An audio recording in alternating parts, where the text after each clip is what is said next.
Hello, everyone. Thank you for joining us today for our virtual information session.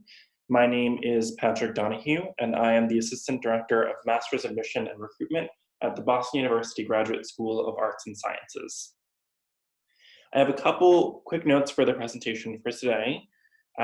If you have any questions throughout the presentation, feel free to submit them through the chat box function. There'll be times throughout the presentation where I'll stop for a break to answer any questions, and then there'll also be time at the end of the presentation for any overall questions. But feel free to submit them even in the midst of my presentation, and I'll look through those during those breaks. I also want to note that the presentation is about our master's programs. We do have a number of PhD programs offered at the Graduate School of Arts and Sciences. So if you're interested in potentially pursuing a PhD as well, feel free to reach out to me after the presentation and I can connect you with our PhD staff members.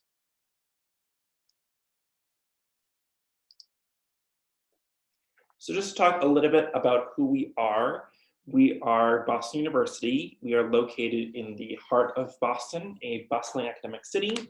For those of you who haven't been out to Boston, it's a very large college spot. We have close to 20 colleges and universities of varying sizes within the city. So there's a lot of college students in the area. We are a top-ranked research institution. So we offer a wide range of professional programs that have aspects of them that are partially in research.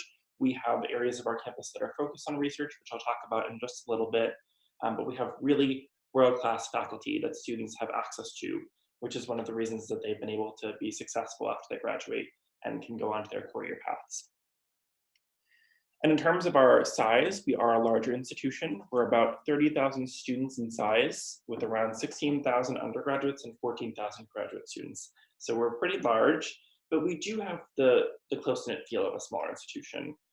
The ways in which that happens through the smaller subset of the schools. So the Graduate School of Arts and Sciences is one of 11 different graduate schools on Boston University's campus. So it's broken up into these different areas like the School of Business or the College of Engineering, and then ours is specifically the Arts and Sciences. And then within the Arts and Sciences, we also have academic departments that are specific for each program. So those offer a lot of opportunity for students to find their community within their department or their school, or even through student organizations if they have groups that pertain to areas of interest that students are looking for.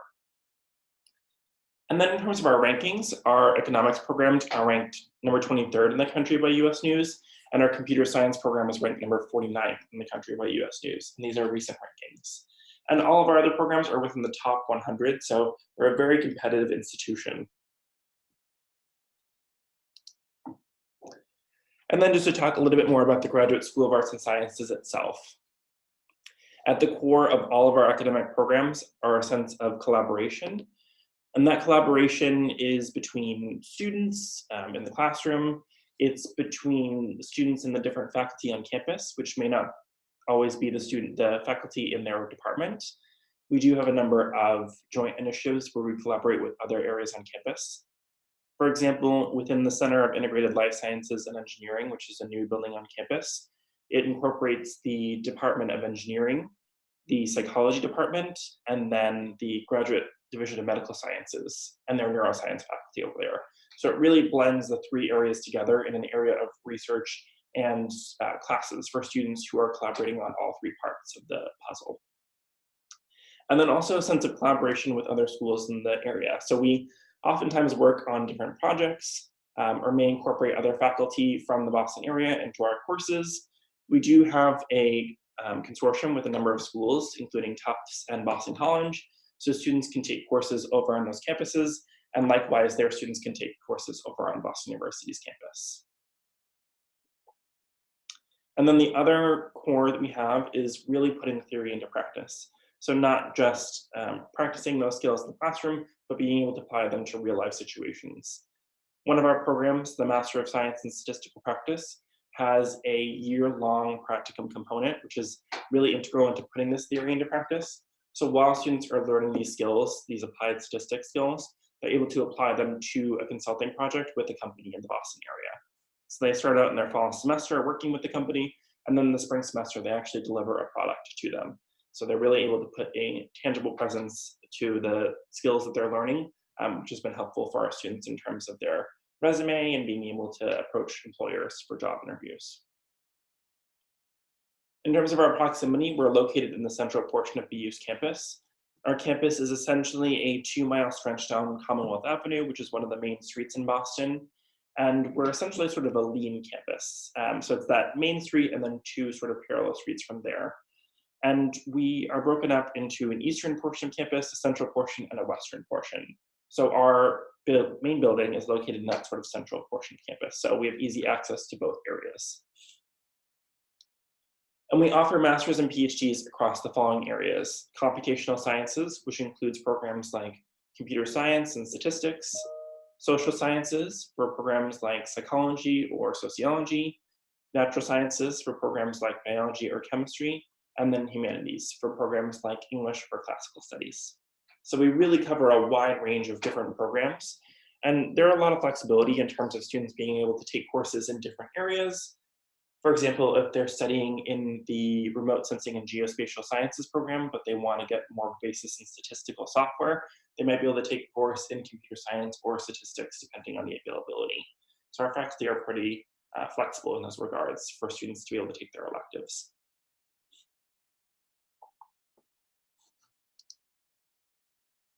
And just to cover a few numbers of interest, we were named one of the most innovative national universities in the US News and World Report, which is both for 2018 and for 2019, and only 36 schools were selected for that category.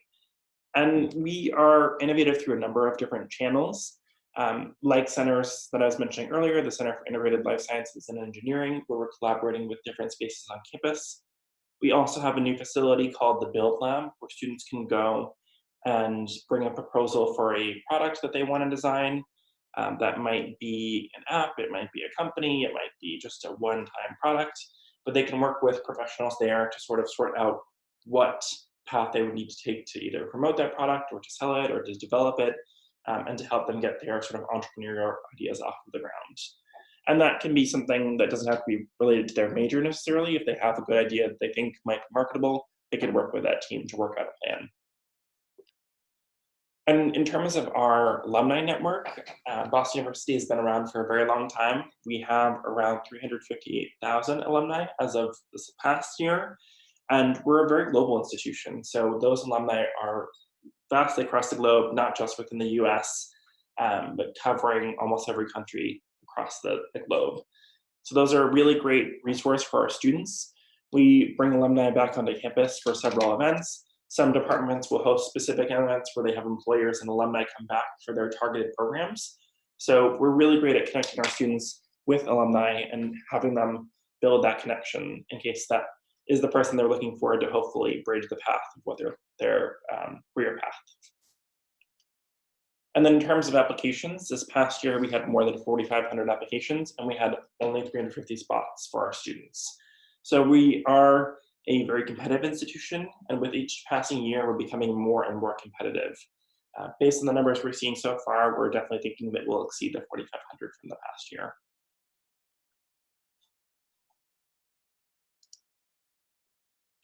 And then just to cover a spotlight of some of our alumni, the student on the right is Shane Hennessy, who graduated in 2017 from the Master of Arts in Remote Sensing and Geospatial Sciences program. Shane now works in a company called BioGen, just outside the Boston area, as a GIS analyst. And he was able to work there through the connections that he got through faculty and alumni here, as well as the skills that he learned throughout the program. The student in the middle is Yifan Zhu, who graduated in 2017 from our Master of Arts in Economic Policy program. Yifan Zhu was our first Lu Lingzi scholar. So she received a full tuition scholarship as part of that. And she, after graduating, went on to work at Huawei Technologies as a consultant. And that's back in, Huawei Technologies is based in China. And then for Nico Skavaski, who graduated in 2010 from the Master of Arts in Economics, he has had several different entrepreneurial ventures. His most recent is a company called Redox, which offers digital marketing solutions for healthcare companies, which he started with a friend. And a lot of his entrepreneurial ventures are things that he's pursued, being able to use the skills that he's learned from the economics program.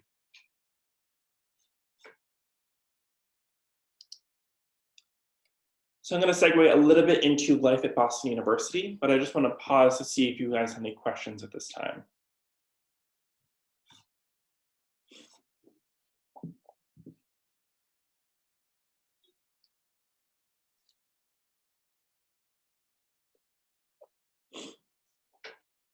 All right, we will continue on.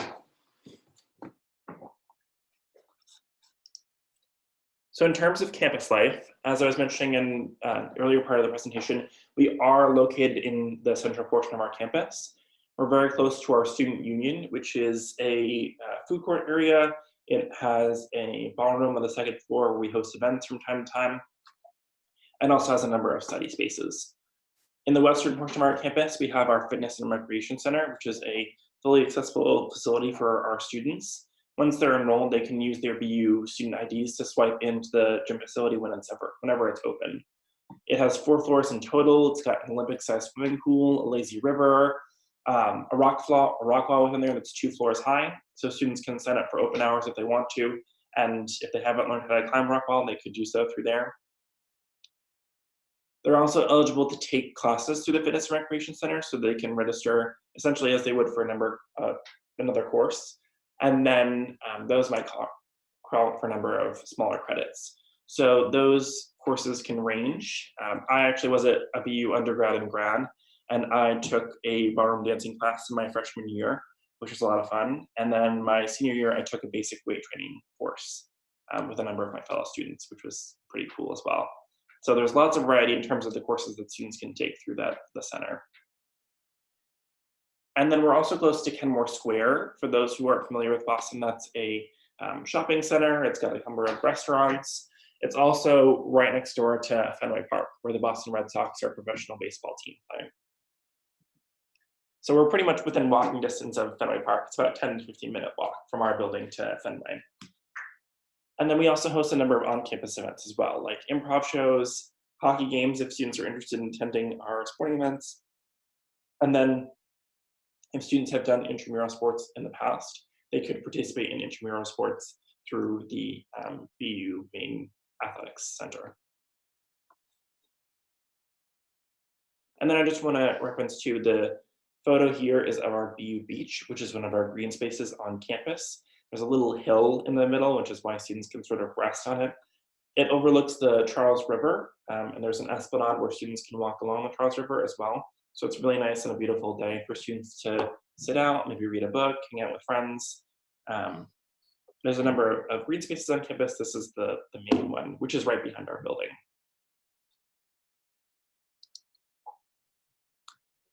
Also within the city of Boston, there are a number of distinct neighborhoods that students can explore during their time here. We have shopping at the Prudential Center, and there's also a street nearby called Newbury Street, which has a number of different shops along there.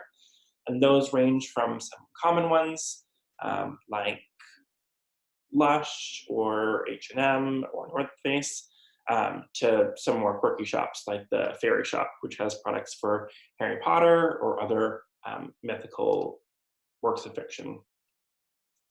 We have centers for theater, music, and arts. One of the most popular ones is the Museum of Fine Arts. BU students get free tickets to the Museum of Fine Arts so they can go and see the exhibits there, which change throughout the course of the year, so they can get a different experience each time they go. And then they can go and see sporting events like the Boston Red Sox at Fenway Park, which is really close by. It's really nice, especially on warm summer days, even if you're not going to the game, to sort of walk around. There's a lot of really great energy from Fenway Park. They also have the Boston Bruins, which is our professional hockey team, which is in the northern portion of the city, and the Boston Celtics, which is our professional basketball team in the northern portion of the city as well, which are both accessible through the subway or T system. So that's our main transportation system. It runs right through our campus, so students can hop on that, and it's about a 15 to 20-minute ride, the northern portion of the city. In addition, we also have the BU bus or the shuttle, which runs around our campus and then also goes over to the medical campus, and that's free for all students. I do want to note that the city of Boston is very walkable. I've been living here for about 10 years now, and most destinations you can get to within a good walk. especially on a beautiful day, it's worth it to go walk to places like the northern portion of the city. If you want to walk along the Esplanade and head along the river, it might take anywhere from 45 minutes to an hour, but it's usually a really beautiful view, and a lot of people use that time to walk outside. In terms of housing, we have 2 graduate student housing units, one of which is 580 Commonwealth Avenue, which is a 5-minute walk from our building. That is all apartment style, and it varies in terms of the number of roommates students might have. That also might affect the cost. So typically for those buildings, we see anywhere from $750 to $900 a month, depending on how many roommates students have. The other building is Peabody Hall, which is in the southern portion of our campus. And these 2 photos on the left are from Peabody Hall. So that's the outside of the building and then what the rooms look like. And all the rooms there are fully furnished, so students don't have to worry about providing a bed or a desk or chairs. And then if students want to live off campus, we have a number of different resources for them to utilize for them to connect with different roommates. The off-campus housing site offers connections not just for BU graduate students, but for graduate students across the city of Boston. So it's been really helpful for our students in terms of finding either apartments that are looking for more roommates or being able to match with roommates to find apartments.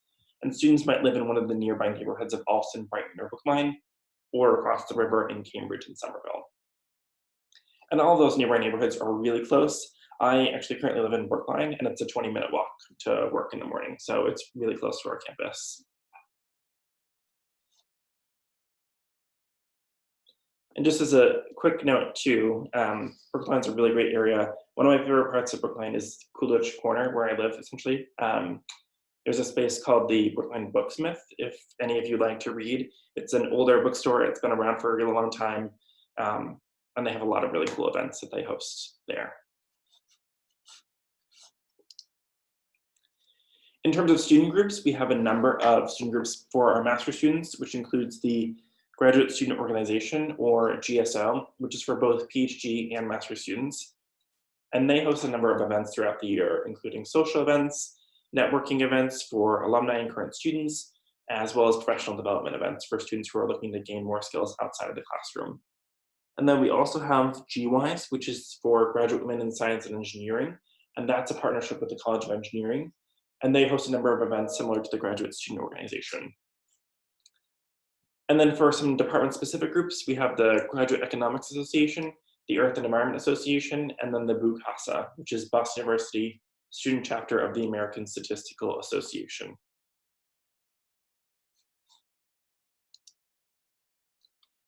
So we just covered life at Boston University. We're going to talk in a little bit about the application process, but I want to pause briefly to see if you have any questions.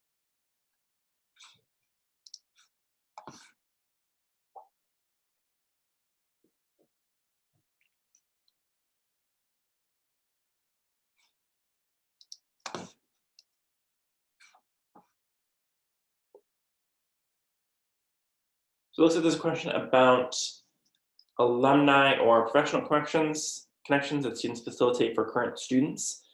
There are a number of different events that they promote. Some of them might be resume workshops with the board of the student groups. They might be working on interview prep workshops if they have students who have gone through the process before and they want to have that prep with them. They might host events where alumni from the GSO or GWISE might come onto campus, and because those groups are more specific to their populations, it's helpful to meet alumni or make those connections with them. And then within the departments themselves, they also offer a number of alumni events for those students. So for example, our statistics department offers a course called Stats in the Real World, where they bring either statisticians or alumni in those areas onto campus to talk about their career path and how statistics has led them there.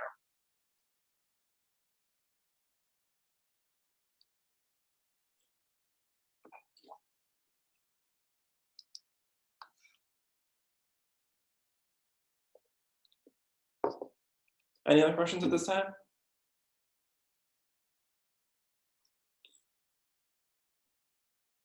Great, I will continue on. So in terms of the required components, we require an unofficial transcript of completed coursework. The unofficial transcript could be a scan of a transcript that you've received from your school. It could be a screenshot of your portal. As long as it lists the course names, the grades you've completed, and your name indicating that it is your transcript, those would be sufficient.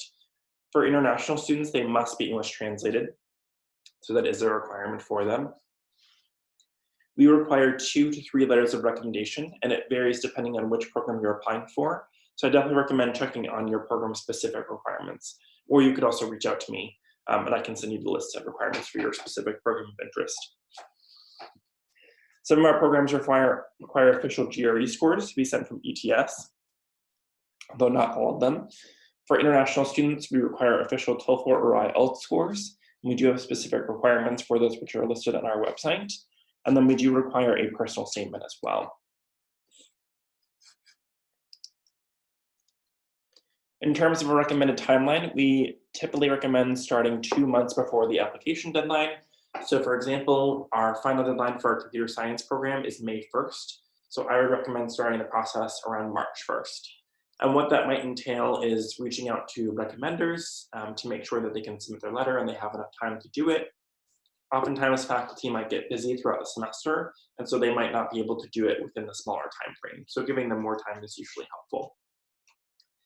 And then for programs that require the GRE or the TOEFL, that allows students to register for the test, complete the test, and then submit the scores for them to match with the application. Typically, we say to take them in the fall. That way students, if they want to retake them, they can in the spring, but there's plenty of time for students to take the GRE or TOEFL now for programs who have deadlines coming up.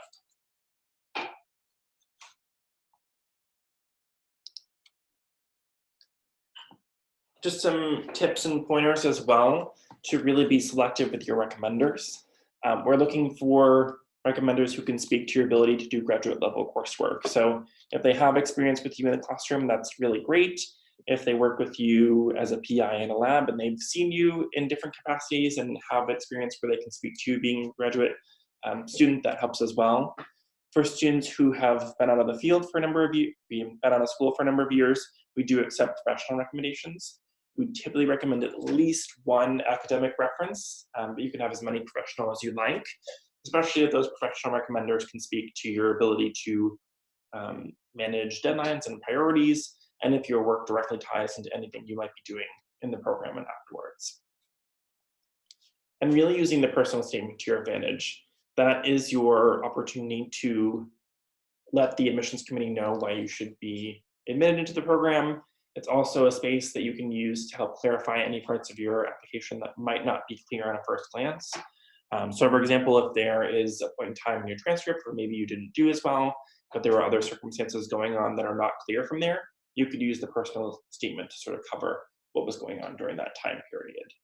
And typically what we see is that they're around 2 to 3 pages in length. Some departments have specific requirements, but usually they're pretty open in terms of the length of the personal statement. And then trying to complete the application prior to the deadline. So for them to submit, you would need to send out your recommendation letter request, submit the unofficial letter of transcript, and complete the other portions. The test scores can be added at another time, but what we recommend is that the test scores are linked to the application. That way, when we get it, we can send it off to the department for review. So any applications that we have that are not complete, that require certain components that are not there, we'll follow up with students, but they won't be reviewed until the full application is complete.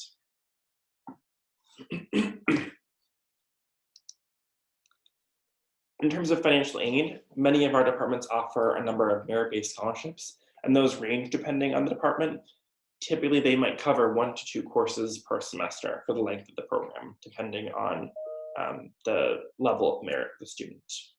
And then some might offer opportunities to be teaching or research assistants. That's not quite as common as the merit-based scholarships. Usually what students find is that when they're here on campus and they make connections with faculty or other graduate students, opportunities might open up within their specific department for them to apply for. And then for our domestic students, typically they cover the cost with loans to help cover it. The application process does differ from undergraduate students where there's not necessarily a package offered. So that process, students work directly with our office and we reach out to help coordinate more of the pieces so that students can have everything in place for the fall semester. And then for international students, they can also apply for specialized loans, such as Empower, which we have listed on our website. And I'm happy to connect international students to those resources if they want to reach out after the presentation. So we will dive into the programs of interest. I do want to pause just briefly to see if you had any questions about the application process.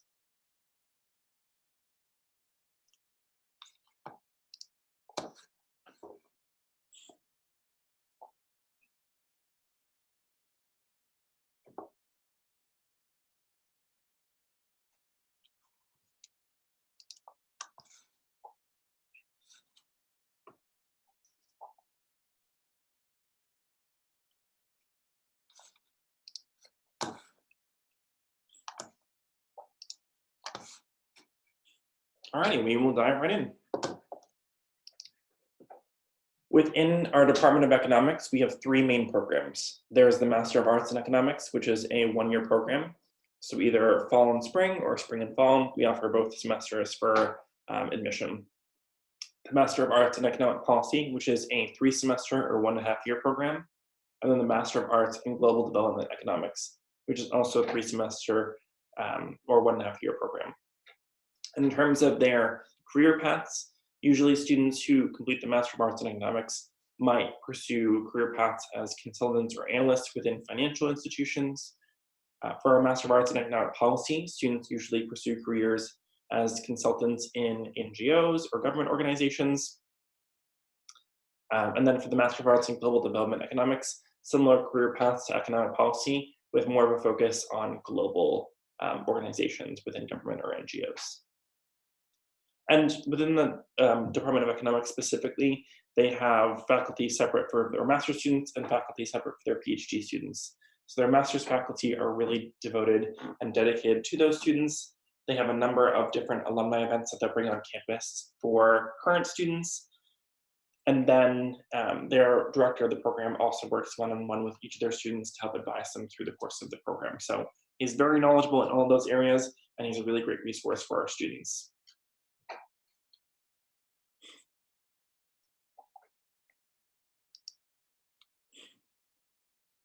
Within the Department of Computer Science, we have the Master of Science in Computer Science with 2 specializations in either cybersecurity or data-centric computing, and then the Master of Science in Artificial Intelligence, which is a new program for this past year.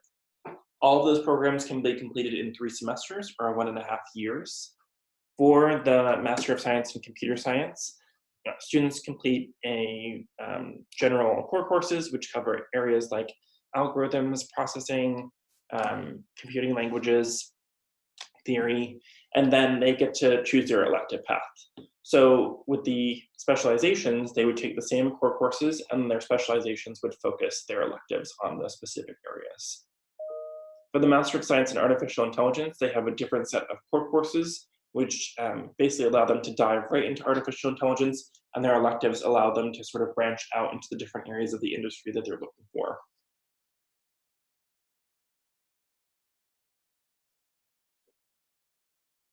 They do offer, so each year they have what's called CS Day, where they bring employers and alumni onto campus specifically just for their computer science students, and that's for undergrads and grads. So that's a full day event for them that's catered to them by the department.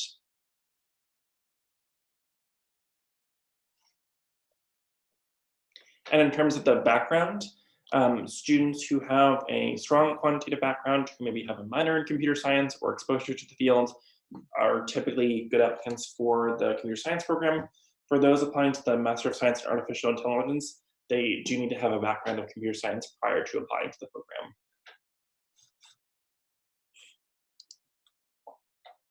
Within the Department of Biology, we have our Master of Science in Biology, which has 3 different tracks. There's the coursework track, where students take 8 courses over the course of 1 year, so they can finish in a fall, spring. And then for the scholarly paper track, it's similar coursework, and they also have a thesis that they work with a faculty member. And then the research track is an integrated research project with some of our faculty. They cover 4 main research areas: cell and molecular biology, neurobiology, marine science, and ecology. For the coursework track, they recently structured some of their courses in a format called field biology. So for that, it looks at marine science and ecology, which we know are two of our bigger areas. And for that, students have the opportunity to do research experience, which is part of their coursework. And then they also get to do a study abroad component for a portion of the semester in either Ecuador or Panama, I believe is the other location.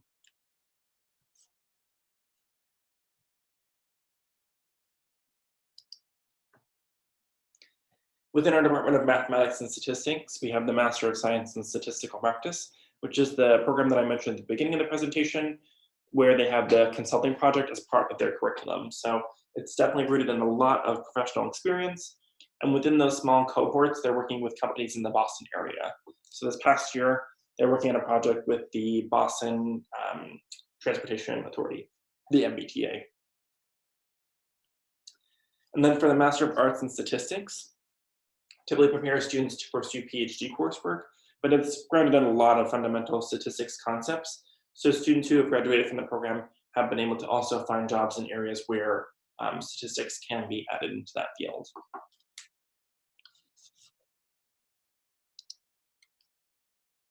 Within the Department of Earth and Environment, they have two programs: the Master of Arts in Energy and Environment, which is a one-year program, fall, spring, that prepares students to pursue careers in energy consulting.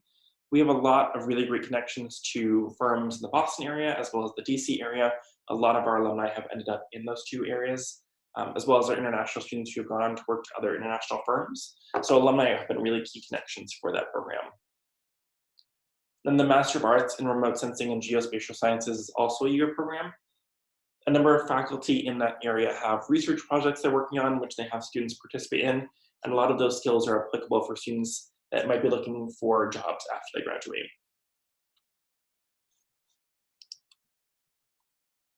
We also offer a Master of Arts in Preservation Studies, which is located in the American New England Studies Department. That is a 3-semester program. So students would do fall, spring, and then the following fall. They'll choose an area of concentration such as museum studies, urban planning, archaeology, history of art and architecture. There are 6 different concentrations from students to choose from. So they do their core courses in preservation work. And the program is really more focused on historic preservation of buildings. There are a lot of older buildings within not just Boston, but the Boston area for students to work on current projects. And our faculty are really connected to those projects in the area. So there's plenty of opportunities for students to engage in that work while they're enrolled in their program. I want to point out too, the photo here is of Bay State Road, which connects the BU beach that we saw earlier. It's a really great spot for us to see the seasons change as we do experience all 4 distinct seasons. So right now they caught it at a perfect moment as it's transitioning into fall. As we're currently in the midst of winter, we've seen a couple spots of snow, not too much as of yet. We might experience a couple more flurries over the next month potentially. And then during the summertime, it's really beautiful as well, with all the blossoms and the trees in full bloom.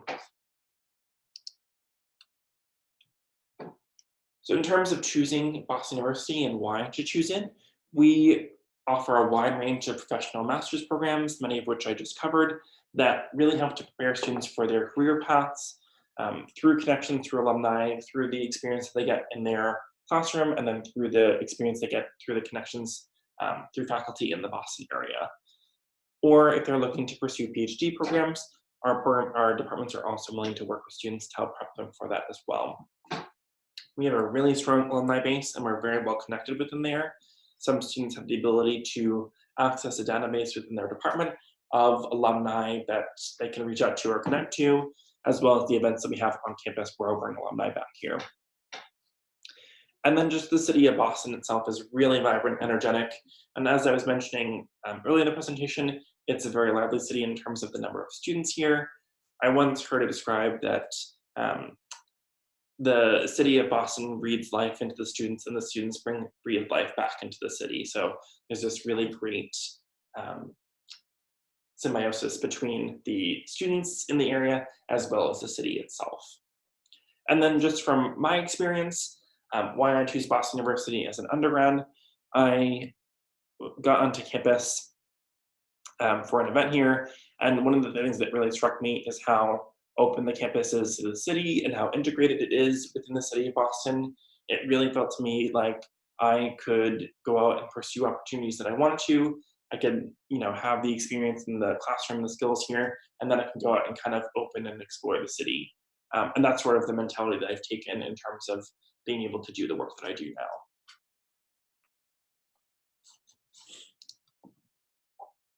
That does conclude the presentation. I want to open it up now to any questions about anything that we've covered throughout the course of the presentation.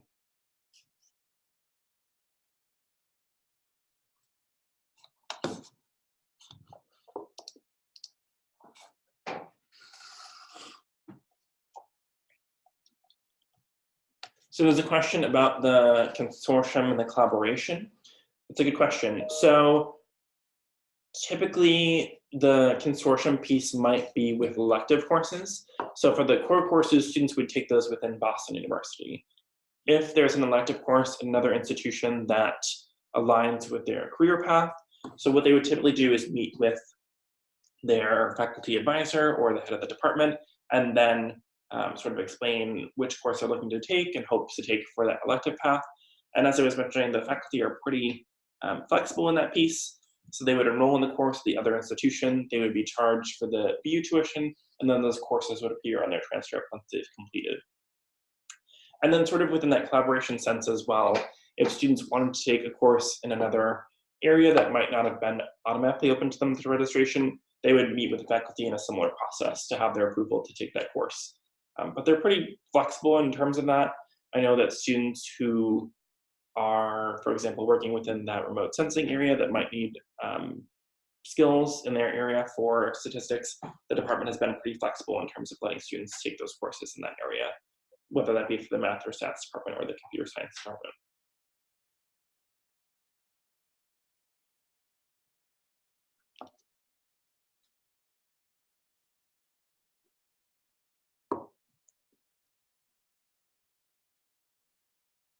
Great question. So there's one about research opportunities within the Master of Science in Artificial Intelligence. There are a number of research opportunities currently present in there. The head of the program right now is Professor Margaret Becky, who does a number of research projects here on campus in several of our labs. Boston University is also working on a new facility specifically for data sciences and computing. So there'll be a lot of research opportunities from that center for students to be able to pursue, especially those in the artificial intelligence area. And then in terms of collaboration between computer science and economics, not a specific partnership different from other programs. They're both fairly flexible in terms of their ability for letting students take classes, but there's not a specific partnership between the two of them.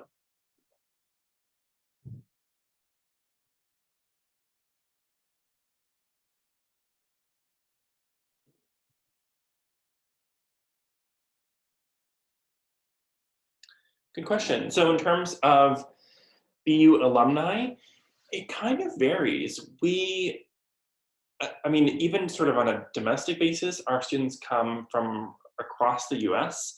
I know in the past we have a large number of alumni from California, some from the Northeast. So I would say that typically the Northeast folks might stay here. So I don't know the percentage off the top of my head of how many stay in the area, but typically a lot of the connections they might make with industries would be within the Boston area. So it's definitely helpful for them to stay within this sort of region.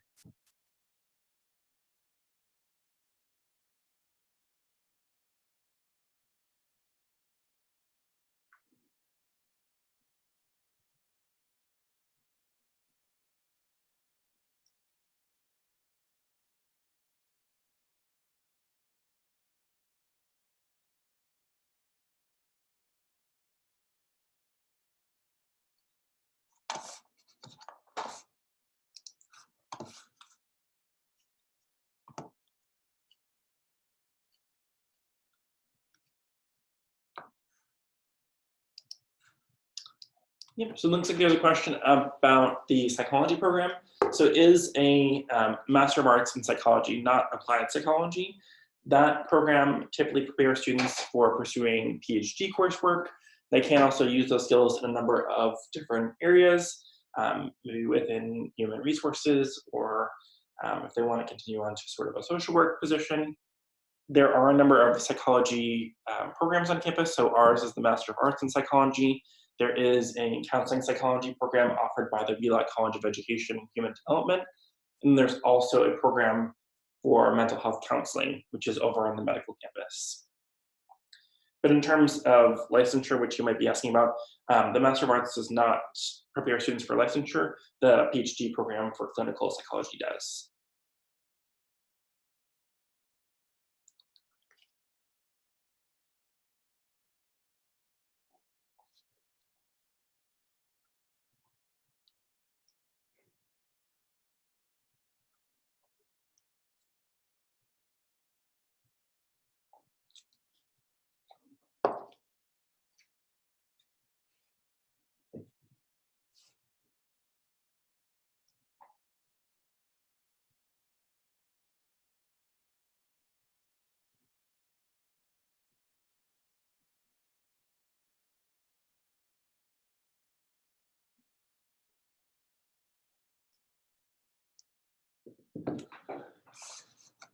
I just want to note as well that if you have any questions, you can feel free to reach out to me. I'm also happy to schedule times for phone calls, or if you're local in the Boston area, have a time to stop by our office. I'm happy to meet with you to talk more about your specific program of interest and any questions you might have.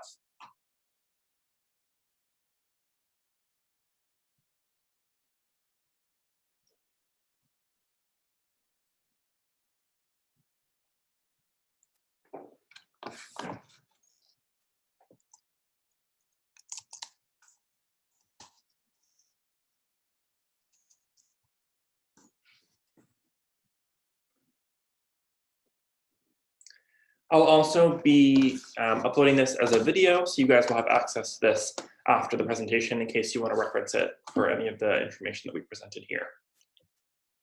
So I will conclude the presentation, but as I was saying, feel free to reach out if you have any further questions.